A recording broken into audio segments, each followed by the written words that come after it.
Iba't ibang bahagi ng Metro Manila ang nakaranas ng pagbaha dahil sa pabugso-bugso ulang dala ng habagat. Sa Valenzuela po, ilang residenteng naperwisyo ng baha ang nagreklamong nalulubog sila dahil pinataasan ang kalsada. Saksi si Jamie Santos.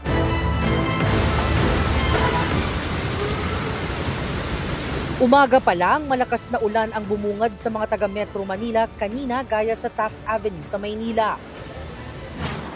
Ganon din sa Valenzuela na agad nagpabaha sa bahagi ng MacArthur Highway sa Barangay Dalandanan. Usad pagong tuloy ang mga sasakyan dahil sa baha at lubak. Delikado po yung gano'n. May baha na nga tapos lubak-lubak pa. Hindi makakita, lalo yung mga nakamotor, hindi makakita kung nasaan yung lubak.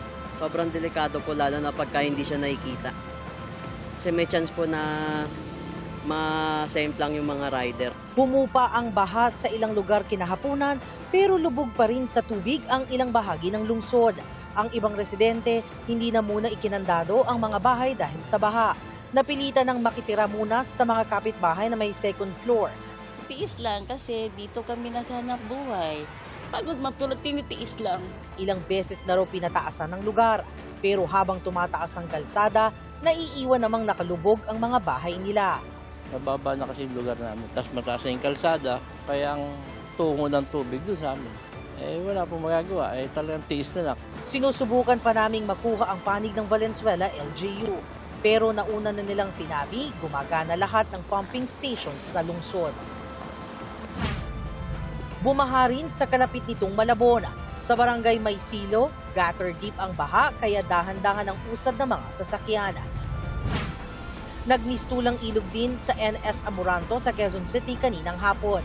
Kaya ang 14 anyos na si Richard, pinasan na lang ang pinsang si Baile. Masugat po siya. May sugat siya. Asan ang sugat niya? Sa paa po. Sa dito. Yun po. Kaya hindi ka pwedeng mababad sa baha. Opo. Humupa na raw ang bahang iyan. Base sa tala ng Quezon City LGU, umabot pa ang baha roon hanggang Baywang. May na-monitor ding hanggang dibdib na baha sa ilang katabing lugar ngayong araw. Madaling bumababa yung tubig kapag natanggalan na namin ng mga basura. Hanggang kaninang hapon, tuloy-tuloy pa rin ang ulang naranasan sa lungsod. Namerwisyo rin ang baha sa Mandaluyong tulad sa Boni Avenue. Sa Parañaque, nahirapan sa biyahe ang mga mag-aaral kaninang tanghali kasunod ng suspensyon ng afternoon classes. May sama pa rin ang panahon sa Antipolo City kung saan halos zero visibility kaninang umaga dahil sa malakas na ulan. Ako si Jamie Santos, ang inyong saksi. Umaapaw ang ilang dam sa Central Luzon dahil sa patuloy na pag-uulang dala ng habagat. At sa ilang lugar sa Bulacan at Pampanga, umaabot pa hanggang dibdib o leeg ng tao ang pagbaha. Ating saksihan. Abot dibdib ang baha sa ilang bahagi ng Barangay Sapang Bayan sa Kalumpit, Bulacan. Sa lawak ng pagbaha, mistulang lawa ang paligid sa halip na residential area. Nagbabangka ang mga residente para makakilos. Nasa loob na ng mga bahay ang tubig kaya nasa ikalawang palapag na muna ang ilang residente. 2 linggo na raw na ganito ang sitwasyon sa lugar. Naiyak na lamang si Josefina Pablo dahil nalubog pati ang naitabi niyang bigas. Hindi ko na po pagkakinabangan. Nakikikain na lang po ako. Nagkakaalipungan na rin daw siya sa tagal na nabababad sa tubig. Bakit po paghahanap buhay namin di namin na ituloy. Kanina ay ininspeksyon ni DPWH Secretary Vince Dizon ang ginagawang flood control project sa bayan. Dike ito na daraan sa 3 barangay at halos 3 kilometro ang haba. Tatamaan ito ang nasa 70 bahay sa tabi ng ilog na aniya ay bawal dapat tayuan. Nakikipag-ugnayan na raw si Dizon kaugnay sa pabahay para sa mga maaapektuhang pamilya. Matatapos yung housing ngayon sa March, February or March. Yung paglilipatan sila dito sa Talumpel na mga unit. Ayan po yung sitwasyon namin ha. Tataan pa lang po yan. Main road. Nito lang Miyerkules, halos aabot na sa leeg ng tao ang baha sa bahagi ng Barangay Tiñahero sa Bacolor, Pampanga. Lumikas na ang ilang residente pero binabalik-balikan pa rin ang kanilang bahay para i-check. Ayon kay Hughes Cooper Baby G. Mariano, may malalakas pa ring ulan doon hanggang ngayong araw at lampas bewang ang pagbaha. Abot binti naman ang baha sa ilang bahagi ng San Simon, Pampanga hanggang kahapon. Ayon kay News Cooper Erica Garay, nangahas silang pasukungin ang kanilang sasakyan sa baha para sunduin ang stranded niyang pinsan. Sa bayan ng Florida Blanca, isang linggo nang umaapaw ang Gumain Dam dahil lampas na ito sa 2 metrong normal operating level. Ayon sa NIA Pampanga Bataan Irrigation Management Office, umaagos ang tubig papunta sa Lubao River. Hindi raw ito inaasahang magdudulot ng pagbaha, pero pinag-iingat pa rin ang mga residenteng nakatira malapit sa ilog. Umaapaw na rin ang ilang dam na nasa Tarlac ayon sa National Irrigation Administration, kabilang ang Armenia Dam, Tarlac Diversion Dam at Magsaysay Dam. Pinag-iingat din ang mga nakatira malapit sa mga ilog sa probinsya. Ako si Bea Pinlac, ang inyong saksi. Hindi raw kinonsulta ang lokal na pamahalaan ng Capas Tarlac kaugnay sa pagtatayo ng industrial hub para sa Pax Silica Initiative ng Amerika. Ayon po yan sa alkalde ng Capas na humarap sa pagdinig ng Senado. Bukod po sa maapektuhang mga sakahan at tirahan, mangangamba rin ang mga katubo sa posibleng epekto ng proyekto sa libingan ng kanilang mga ninuno. Saksi, si Sandra Aguinaldo. Pinsala sa mga lupain, kalikasan at kabuhayan. Ilan lang yan sa mga pinangangambahang epekto ng planong pagtatayo ng industrial hub na nakafocus sa artificial intelligence sa Capas Tarlac sa ilalim ng Pax Silica Initiative ng Amerika. Kaya tinututulan ito ng ilang grupo. Kanina, pinatawag sa Senado ang ilang opisyal ng gobyerno para mabigyang linaw ang mga issue. Ayon sa Bases Conversion and Development Authority o BCDA, nasa 75 pamilya lang ang maapektuhan nito. Bagay na itinanggi ng kinatawan ng Indigenous Peoples Community. Ang census namin talaga doon sa Sapang Kawayan, asa 1,000 kami. So ngayon lang po kasi nakikita ng BCDA na 14 house lang kami. 2013 pa po yung census nila. Ang pinag-uusapan lang po kasi natin na 75 houses, isang sitio lang po na nasa loob po ng mismong proposed Pax Silica site. Pero yung pong perimeter po nung pinakita nilang Pax Silica site, 2 pong IP communities ang katabi. And of those 2 IP communities, 182 farmers po will be displaced. Idinadaing din nila na maapektuhan ang libingan ng kanilang mga ninuno. Paano po yung tinayo namin simbahan doon? Kaya po ayaw namin umalis doon dahil andun din po yung burial ground ng mga kanunuan namin. Opo. Well, yan ho yung mga kailangan po natin. Yung po ang pinaninindigan namin kaya ayaw namin pong umalis doon. Ang barangay naman po kasi nila malaki. So hindi po sila aalis sa barangay nila. So iuusap lang po sila. Kung meron pong plot doon, may sementeryo tayo doon. Ba't hindi, di ba? Sabi nga po ni Senator Amy, yung mga burial ground, hindi ho dapat talaga ginagalaw yan, no? Baka ma-identify naman, baka pwede tayo mag-maintain ng IP cemetery sa gitna ng facility. Ang sabi pa ng Capas LGU, walang nangyaring konsultasyon. Wala pong nangyaring consultation. Ang nangyari lang po, I remember, June 22, in-invite po kami for a meeting without specifying ano po yung agenda. Nangako naman ng BCDA na pupulungin nila ang mga opisyal ng Tarlac at buong Regional 3. Sa 19 po, ang meeting ay buong Tarlac na po. Sa 26 po, lahat ng governors na po, mayors sa Region 3. So meron po kaming, nakikipagtulungan po kami sa mga governors. So sila po ang nagbigay ng mga dates na. If we want this to succeed, we have to have the support, di ba, of those who will be affected by it. Pagtitiyak ng BCDA, may maayos na paglilipatan sa mga maapektuhan. Babayaran din daw ang mga magsasaka. Bibigyan ng financial assistance na 300,000 per hectare. At tanggap na yun ng mga farmers. Nilinaw din ng DTI at BCDA na hindi data centers ang itinatayo kundi manufacturing plants. May mga nababahala kasi na kung magkakaroon ng malalaking data center sa lugar, kailangan ito ng maraming tubig para sa cooling ng mga server nito. Ang akala po ay data center. Hindi po, it will be the components that go into the data center. So manufacturing po ito. Manufacturing po, yung dun sa Clark. Gagawa rin daw sila ng sariling source ng tubig at kuryente at hindi makikihati sa supply na kailangan ng populasyon. Ang tinitingnan po namin dito, yung mga waterways, mga ilog, kasi umaagos lang po yung tubig doon. Sa isang ilog pa lang po yung tiningnan namin na sapat na po. ay yung Bangot River. Inaaral na rin po ngayon yung desalination. Kasama rin po yon na titingnan ng mga investor na to yung desalination kasi sobra-sobra wala na pong tayong problema kung sa dagat po manggaling naman. Ayon kay Senate President Sherwin Gatchalian, magandang oportunidad para sa bansa ang PAC Silica, pero dapat masagot din ng gobyerno ang mga batikos tungkol dito.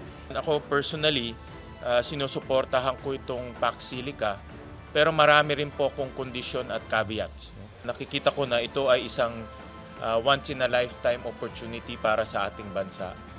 Kung hindi ho ito papasok sa ating bansa, sigurado po ako papasok to sa Vietnam, papasok to sa Thailand, sa Indonesia. Ibang bansa ho ay tatanggapin ho ito.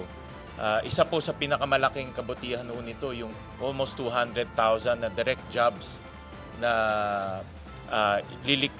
malilikha nitong initiative na ito. During the construction phase, almost mga 800,000 jobs ang pwede pong mabigyan dito po sa lugar na ito. Ang investments malaki rin, almost $70 billion ang investments po dito sa initiative na ito. Hindi rin daw dapat maisakripisyo ang ating soberenya. Dapat po itong initiative na ito ay sang-ayon po sa ating sang-ayon sa ating saligang batas at sang-ayon po sa ating local laws. Wala pong compromise ho dyan. Hindi ho natin pwede isa lang alang po ang ating sovereignty o soberenya. Sabi naman ni Senadora Amy Marcos, dapat tutukan ang gagawing kasunduan ng Pilipinas at Amerika. Sagot ng BCDA, nag-uusap pa lang sila at wala pang nilalagdaang kasunduan. Wala naman tututol sa PAC Silica kung ito ay magbibigay ng karagdagang hanap buhay at kaunlaran para sa ating bansa. Hindi lamang dun sa 3 probinsya, kundi sa lahat. Ngunit, ako'y abalang-abala sa linalaman nitong sinasabing framework. Kasi ito may kinalaman na sa ating soberanya at sa jurisdiction. Andito, very clearly, all kinds of issues na pinoproblema ko, no? Git din ng ilang senador, dapat matiyak ng gobyerno na wala silang tinatago sa publiko at walang lalabaging anumang batas bilang kapalit ng inaasam na malaking investment sa bansa. Si Pangulong Bongbong Marcos tiniyak na di papayagan ang epekto sa kalikasan at pananamantala sa Pilipinas. What we are interested in is to benefit our people in terms of jobs, in terms of investment into the country, in terms of the advancement of our capabilities, in terms of technology, in terms of training, reskilling. Ako si Sandra Aguinaldo, ang inyong saksi. Kinumpirma ni Pangulong Bongbong Marcos na mayroon siyang i-endorsong kandidato para sa 2028 presidential elections. I will certainly endorse a candidate in the 2028 elections. Who that is, I cannot tell you because even I don't know. So, maaga pa eh. It's a little early for that. And we don't know. We only have, so far, we have only one person who has thrown their hat in the ring. Sabi niya sa pagharap sa grupo ng foreign journalists, ang i-endorso niya ay yung magpapatuloy ng pagsugpo sa korupsyon. Hindi raw siya nag-aalala sa mga naglilitawang survey. Sa kaparehong pagtitipon, natanong ang Pangulo tungkol sa binanggit niya sa SONA na malapit na ang paghahain ng kaso laban sa kanyang pinsan na si dating Speaker Martin Romualdez kaugnay na issue sa flood control projects. Ayon sa Pangulo, ipinauubayan niya ito sa Ombudsman. At nang tanungin tungkol sa hindi pa raw bayad na estate tax ng pamilya Marcos, tugon ng Pangulo, mga abogado na lamang nila ang bahala sa issue. Tinawag ni Defense Secretary Gibo Teodoro na pamba-blackmail at extortion ang pag-aresto sa mahigit 100 Pilipino sa China. Lumabas po sa pagdinig ng Senado na nagbabala umano ang isang kinatawan ng Chinese Embassy tungkol sa pag-aresto sa mga Pilipino kung hindi palalayain ang halos 70 Chinese national na hinuli sa Pilipinas kamakailan. Saksi si JP Soriano. Nakikipag-ugnayan na raw ang Department of Foreign Affairs sa Philippine Embassy sa Beijing kaugnay ng anunsyo ng Chinese Foreign Ministry na mahigit 100 Pilipino ang inaresto o inaksyonan dahil sa illegal umanong pagtatrabaho o paninirahan sa China. Sabi ng DFA, inaalam na nito ang eksaktong bilang ng mga inarestong Pinoy, ang dahilan bakit sila inaresto, pati na ang kanilang kalagayan. Nais nilang matiyak na mabibigyan sila ng due process at matulungan kung kailangan. Pero lumabas sa pagdinig sa Senado kahapon ang isa umanong pagbabanta ng China. Ayon kay Presidential Anti-Organized Crime Commission Executive Director Benjamin Acorda Jr., pagkatapos ng raid, pumunta sa kanyang tanggapan ng mga kinatawan ng Chinese Embassy sa Pilipinas at nagbabala na posible umano nilang arestuhin ang mga Pilipino sa China kung hindi raw palalayain ng Pilipinas ang mga naarestong Chinese national. During the visit to my office, Madam Chair, yan ang isang masakit because after our conversation, sinabihan po tayo na there is a threat na uhulihin din ang mga Pilipino sa bansa nila pag hindi natin pinakawalan ng mga Chinese workers. Ang tinutukoy nila ang 69 na naarestong mga Chino nang i-raid ng mga otoridad noong Mayo ang isang steel manufacturing facility sa Misamis Oriental. Wala kasi silang work permit para magtrabaho sa Pilipinas. Not something to be appreciated at all.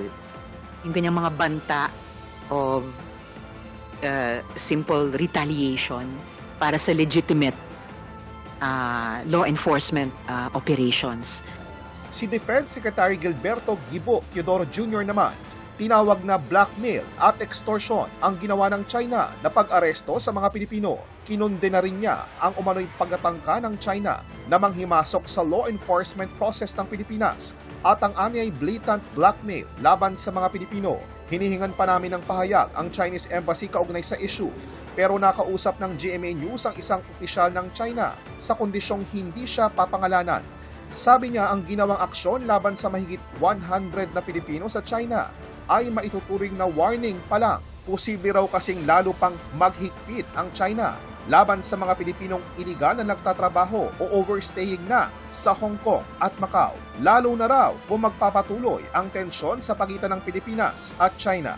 Sa datos ng gobyerno ng Pilipinas, aabot sa mahigit 230,000 na Pilipino ang nagtatrabaho sa Hong Kong at Macau, pero hindi pa tiyak kung gaano karaming Pilipino ang may tuturing na undocumented o overstaying sa Hong Kong at Macau na ituturing na Special Administrative Region ng China. Ako po si JP Soriano, ang inyo saksi. Umaaray ang mga magsasaka dahil sa pagkasira ng mga kalsada, bunsod ng mga pagguho ng lupa sa Benguet. Bukod sa delikado ang biyahe, apektado ang presyo ng kanilang ani na bumababa ang kalidad sa tagal ng biyahe. Saksi si Von Aquino. Malalaking bitak sa kalsada ang tumambad sa amin habang nag-iikot sa Barangay Paway sa Atok, Benguet. Kabi-kabilang landslide ang naitala roon dahil sa walang humpay na ulan dulot ng habagat. Mga kapuso, ganito po katindi ang epekto ng walang tigil na pag-ulan dito po sa Barangay Paway, Atok, Benguet. Kung makikita ho ninyo, nagkaroon na po ng landslide dito na may kasamang mga bato. Gumuho na rin po yung bahagi na yun ng bahay na ginagawa. Pero ang mas matindi ho dyan, nawasak po itong kalsada dito na itinuturing pa naman na farm to market road na kailangan pa naman po ng mga magsasaka ngayon para makapagbaba sila ng gulay sa La Trinidad, Benguet. At yun pong nawasak na bahagi na yun ng kalsada ay tumuloy-tuloy ho yan pababa dun ho sa mga taniman ng gulay. Stop and go ang traffic sa Halsema Highway dahil sa mga rock slide at landslide. Kaya humaba ang pila ng mga sasakyan na karamihan ay nagbabiyahe ng gulay pababa sa La Trinidad. Patuloy ang clearing operations. Pero hindi lang ang peligro ng landslide ang problema ng mga nagbabagsak ng gulay sa La Trinidad Vegetable Trading Post. Napapahaba ang biyahe kaya bumababa rin ang kalidad ng gulay pagdating nila sa bagsakan. Ang magsasakang si Fermin na ibenta na lang sa halagang 8 piso ang sanay 20 piso kada kilo na repolyong ani nila. Second class na raw kasi ito kung ituring dahil hindi nagaanong sariwa. Kaya hindi sigurado kung mababawi niya ang 50,000 pisong puhunan. Hindi po maganda yung daan. Medyo lubak-lubak yung dinadaanan namin. May slide. Hindi po maganda yung daan. Mahirap yung mga sasakyan namin. Pagdating sa mga trader, binili ang mga repolyo sa halagang 10 piso. Ang first class o pinakasariwa na repolyo nasa 20 hanggang 35 piso. Binalot ng papel ang mga repolyo para hindi mabulok habang binabiyahe patungong Metro Manila at Bulacan. Maraming landslides, kaya ang gulay nagpa-fluctuate yung presyo. Imbis na green siya, magiging second class na kasi nga napila siya, tapos mga basa pa. Siyempre, masisira yung gulay. Ayon sa Office of Civil Defense, tinatayang nasa mahigit 347 milyon pesos ang halaga ng pinsala sa agrikultura dahil sa epekto ng habagat at mga bagyong Luis at Maymay. Iniinda rin hanggang ngayon ang matinding pagbaha sa ilang bahagi ng Northern Luzon. Sa Pangasinan, mahigit 1,000 pamilya ang nananatili sa iba't ibang evacuation center. May pagbaha pa rin sa 79 na barangay sa lalawigan. Noong mga nakaraang araw po, sir, may mga nilagnat. Kinaisolate po namin sila sa second floor. Tapos, binigyan ng gamot, ni-referred sa doktor. Tapos, minonitor namin continuous every 6 hours. Patuloy naman ang paglilinis sa mga paaralang pinasok ng tubig, gaya sa West Central Elementary School sa Dagupan City. Pero may mga paaralang lubog pa rin gaya ng Dagupan City National High School. Sa Zambales, 5 flood control project ang napinsala dahil sa mga bagyo at habagat. Kabilang dito ang mga flood control project sa mga bayan ng Santa Fe at Botolan. Sa Botolan pa rin sinagip ang 9 na crew member ng isang tugboat. Ayon sa FDRRMO, nagkaroon ng butas ang tugboat kaya minabuti ng crew na isadsad ito sa baybayin. Nasa maayos na silang kondisyon. Mula rito sa Atok Benguet, ako si Von Aquino, ang inyong saksi. Posibleng tumagal pa hanggang sa susunod na linggo ang mga pag-ulan. Ayon sa Pag-asa, umiinat pa rin ang habagat sa Luzon at Visayas, lalo na sa kanlurang bahagi ng mga ito. Inaasahan din ang pag-ulan sa iba pang bahagi ng bansa dahil sa localized thunderstorms. Sa ngayon, binabantayan pa rin ang low pressure area sa labas ng Philippine Area of Responsibility. Huli po yan namataan sa layong mahigit 2,000 kilometros sa silangan ng extreme northern Luzon. Ayon sa Pag-asa, bumaba na ang tsansa nitong maging bagyo at hindi rin ito tutumbukin ang Pilipinas. Sa datos ng Metro Weather, may tsansa na ulan bukas na umaga sa Ilocos Provinces, Pangasinan, Zambales, Bataan at Mindoro Provinces. At pagdating ng hapon, halos buong Luzon na ang uulanin. May kalat-kalat na ulan sa Calabarzon, iba pang bahagi ng Mimaropa at Bicol Region. Sa linggo, asahan sa umaga ang pag-ulan sa kanlurang bahagi ng Luzon mula sa Ilocos, pababa sa Mindoro. Pero sa hapon, darami ang uulanin kasama ang Cagayan Valley, Cordillera, Central Luzon, Quezon at iba pang panig ng Mimaropa. Sa Metro Manila, may chance rin ng ulan bukas lalo na sa hapon at gabi. At sa linggo naman, posibleng makaranas ng ulan ng ilang lungsod bago magtanghali at mas tataas ang tsansa ng ulan pagsapit ng hapon. Asahan rin ang pag-ulan bukas ng hapon sa ilang bahagi ng Visayas, kabilang na ang Panay Island, Negros Island Region, Samar at Leyte Provinces at Central Visayas. Posible rin ang pag-ulan sa Caraga. At sa linggo, may kalat-kalat na pag-ulan sa Visayas. Ganyan din sa Mindanao, partikular sa Zamboanga Peninsula, Northern Mindanao at Caraga.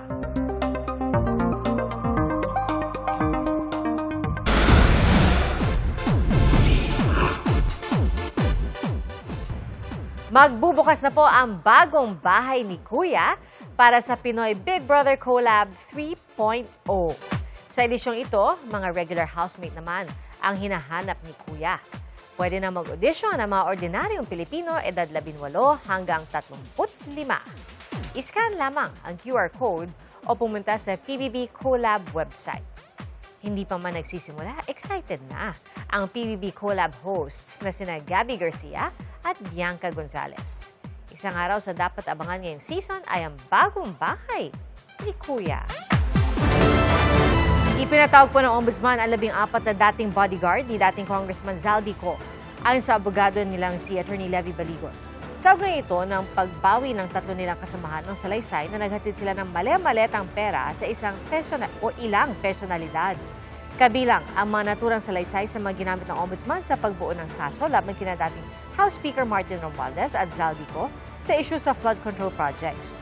Ayon kay Baligod, humingi ng salaysay ang Ombudsman sa ibang mga bodyguard kung paano kinuha ang kanilang affidavit. Kamakailan lang sinabi ng 3 sa GMA News na pinilit sila ng Ombudsman na pirmahan ang kanilang salaysay. Ayon naman kay Baligod, nakarating sa kanyang limitado ang galaw ng isa sa 3 bumaliktad na dating bodyguard pero tila nangungumbinsi pa sa ibang kasamahan. Nagkukumbinsi siya, but at the same time, nakita nila na namumutla siya, na namamaga ang mata. It appears that they are being some sort of detained. Sinusubukan pa namin makuha ang pahayag ng Ombudsman at mga bumaliktad na bodyguard. Kaabang-abang ang mga bigating collaboration kasama ang Grammy Award-winning Filipino-American artist at Black Eyed Peas co-founding member na si Apple the App. Pumima siya ng distribution deal sa GMA Music para sa ilalabas niyang EP. Magkakaroon ito ng 3 kanta at kasama ng magda kanina sina GMA Network Incorporated, Executive Vice President at Chief Financial Officer at EVP and COO of GMA Music, Felipe S. Yalong. Meron din si GMA Music Managing Director, Rene Salta. 3 artists na may dugong Pinoy ang makaka-collab ni Apple. Beyond music and performing around the world, I always have our country, our beloved country in back of my mind on how can I bridge my opportunity back home. Sa kanilang nagmamay-ari sa ASO. Ang hinala nila baka inanod ito mula sa ibang lugar. Salamat po sa inyong pagsaksi. Ako po si Pia Arcangel. Ito ang GMA News. Walang kinikilingan, walang pinoprotektahan. Noon at ngayon, serbisyong totoo. Hanggang sa Lunes, sama-sama po tayong magiging saksi!